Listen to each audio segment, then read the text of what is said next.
Well, good morning, everybody. It's Dave and Bo. I don't think Bo's awake yet, but she's had a busy day. I also wanted to show you there in the bottom of the screen. The other day, I ordered a Victory Garden lapel pin, which was one of my favorite TV shows, one of the inspirations for me doing gardening, and that came in the mail. So I was really excited to get that. I think Bo's gonna stay curled up, so she's not gonna join us out in the garden, at least quite yet. So we're gonna take a look around and show you everything that is new. Now, we had a terrific windstorm here just a couple of days ago. Luckily, we got to have at least 1 or 2 days of cleanup, but there's still a lot more to do. So forgive all the leaves that are on the ground. Keep in mind it is fall as well. Today is November the 8th, 2024, and this is my newest purchase. This is Makawa Yetsubusa, and it is a Japanese maple. Beautiful leaf design there, and I'm going to show you the unboxing of it. Hey everyone, I just got my order in from MrMaple.com. If you have not ordered from them before or know about them, they are a family mail order business out of North Carolina. It's two brothers who own it. They have tons and tons, and I mean tons, of different varieties of Japanese maples. They also do some conifers as well, and I'm going to show you what I got from them this past week. This is my second time ordering from them, and I can tell you I probably placed my order on Wednesday. They shipped on Friday, and I received this order on Tuesday. So it was very, very quick, within 1 week from start to finish. And I'm gonna show you what I got. So I got one pine tree, and I got 2 Japanese maples. So the pine tree is Pinus sylvestria green penguin. And the idea, this is a dwarf pine, so it's only going to get a couple feet tall, but it's very conical in terms of shape. So when it grows up, it's going to look like a penguin standing up about 2 feet tall. Should be really cool. And then the next one I got for some fall color. This is a variety called Orange Dream, and it's pretty tall even right now. And again, that's out of a 1-gallon container.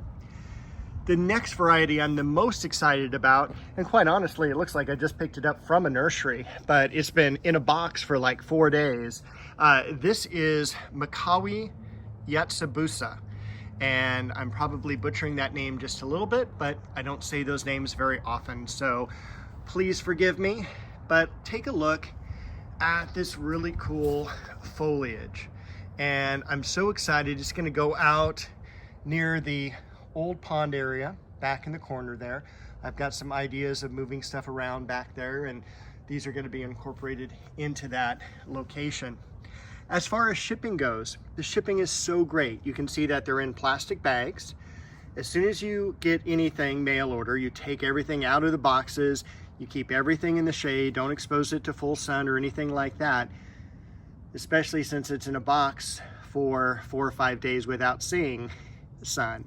So first thing you do is water, and I left these on just so you could take a look at everything, how they're delivered, but it's tagged, it's wrapped, and what I love about Mr. Maple is that you can kind of see that they have this layer here that keeps all the dirt in the pot, and it just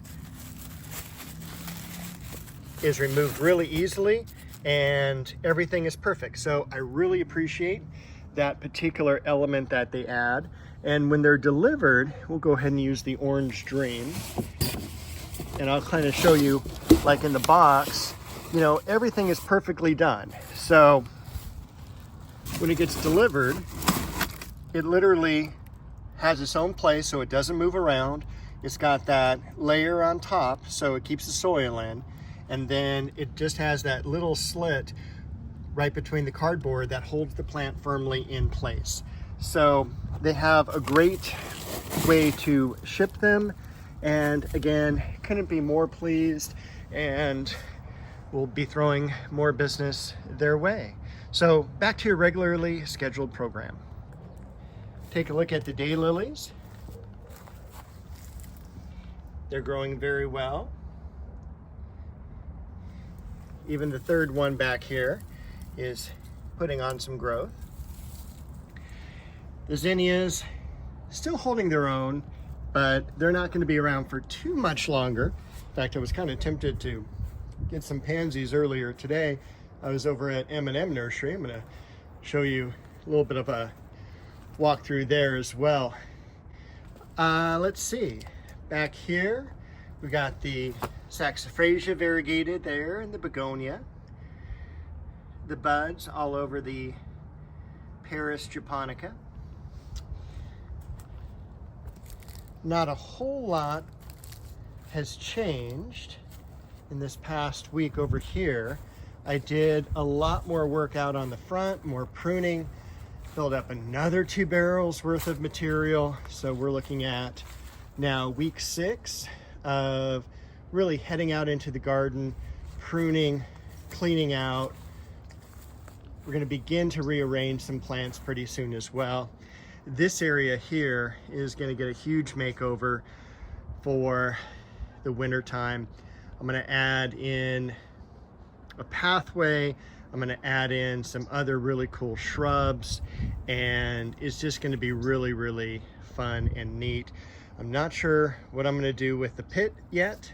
You know, I was really lucky to get some extra dirt over here, but now I just don't know what I can do to fill that up, except of course order dirt from a company that'll drop off some.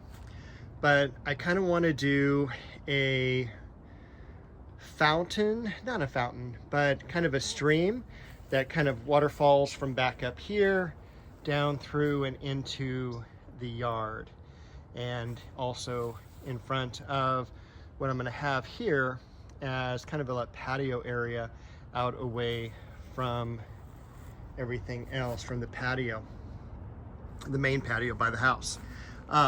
Everything back here is still looking pretty good. This is pretty much all in shade now, with the degree that the sun is at. I have more ivy to pull, gustrum to cut down. Still so much to do. You can see I'm doing a little planting over here, and I need to do some watering before the sun goes down. But take a look at how vibrant that Ajuga Burgundy Glow is. Now you can see why it's called Burgundy Glow. And a great creeping ground cover, shade to partial sun, and it's just done terrific here. I do have the lettuces around here just as kind of a cover crop for the winter, and by the time the roses leaf out and start blooming, they'll be pulled up for the summertime. This was Cousin It over here. Remember that plant? Just put that into the ground, gonna water it in shortly. Something that's been blooming really great is the Westringia here, and that was actually over there last year, and we transplanted it here. It transplanted just perfectly. Of course, we had great transplant weather last year with all the rain that we've had. We have yet to have any rain. It is, you know, looking at mid-November here, so hopefully there'll be a lot of rain on its way. I've been pruning back some bearded iris over here, just a couple months late, working on taking material down from the fence so the fence can then be straightened, and also we're going to paint the inside of the fence here as well, and that's going to look really, really nice. So a lot of work here to do, and of course what's great is pruning this back, being able to get a pathway down there, and actually to remember some of the plants we have, like the foxglove back here, and I hope we still have, although it doesn't look like it, we had a banana shrub, but I don't think the banana shrub, I think it got choked out by mostly the Shastas. The gladiola did really well. I started pulling those out earlier today, and there was one down here, Tabernet Montana bloom, not quite open. But this shrub If I didn't tell you, I think this is the third time I've planted one of these. The other two just did not do well at all. This one's at least 2 years now. 1 year in a container, 1 year in the ground. I also started thinning out the apple tree, and it's still got a lot of green growth on it. I'm not pruning it back by any means. You wait till the leaves turn yellow and fall off in a true, cooler temperature to do that. But this is still, photosynthesizing and everything like that. But anything that you're gonna cut out, crossing branches, stuff like that, that can go anytime. So I've been doing a little bit of that. We'll step into the rose garden because this is right now trying to get some stuff done before dark. Again, you can kind of see the trash can. That's what I'm going through. And again, this is 12 of these in 6 weeks. So pretty massive amount of material. Looks like we've got a little bit of color changing on the crab apple. And next year will be the 3rd year on the crab apple. It should really start to take off. The sweet olive shrub and the sweet pea shrub in front. Over here, looks like not as many blooms on the Leonotis, the lion's tail, but I can't wait to get in and really start cutting that back.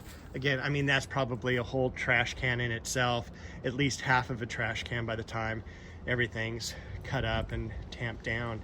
So can't wait to get that out. That's gonna make it a lot more clear in there. And also next year, I'll cut it back at least once during the growing season. It just cannot get that tall again.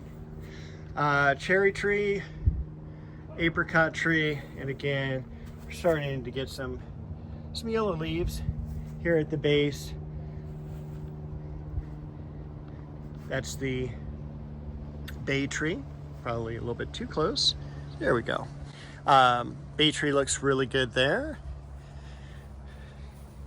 Old Time Rose sterling silver. Still, it's hard to believe how great these false heather do in white.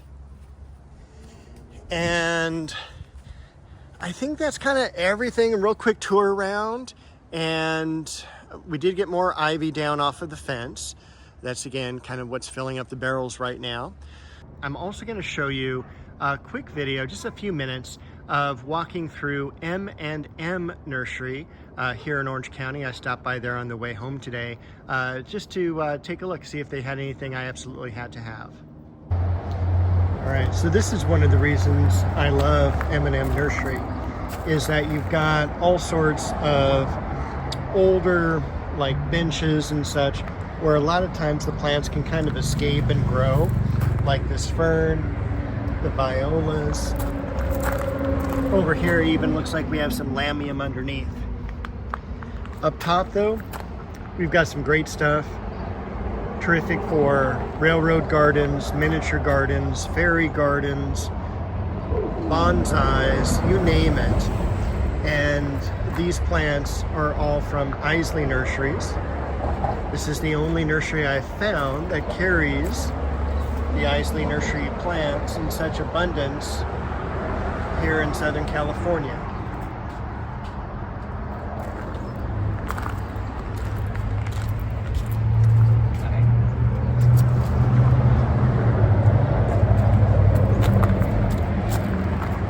Variegated boxwood, Wilma, Monterey cypresses, got that in the back corner of the yard. So really just a great selection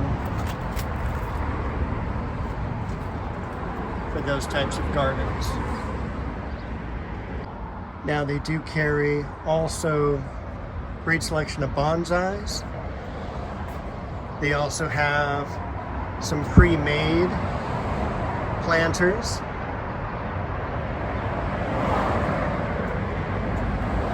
Unfortunately, they are by a busy street.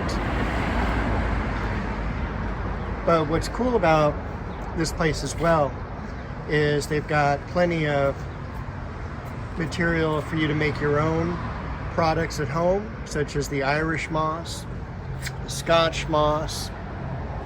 Back here, this was the isotoma or blue star creeper. Across the way, we've got some different types of thyme. Again, some moss. A few different types of sedum. Echeveria.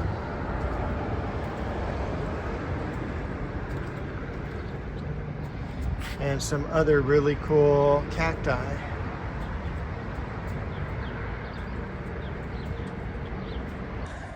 Now, sadly, my favorite fountain that they have here is not running today, but check out these really cool Chamaecyparis. Over here we have a cedar. This is Chamaecyparis top point. Also some really great ground cover. Some gnomes. I could do without those. And a really cool kind of pathway that the water will take when the fountain is on. They do sell pottery,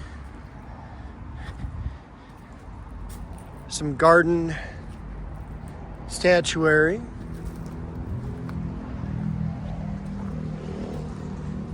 and then also annuals, perennials, herbs, and vegetables. So they are a cool family-owned business. Take a look at that Dahlia that is up here. That is so old and very cool. Not at all the Dahlia trichomanoides that you normally see, but also just a great variety of hanging baskets as well. All right, that was it for this week, everyone.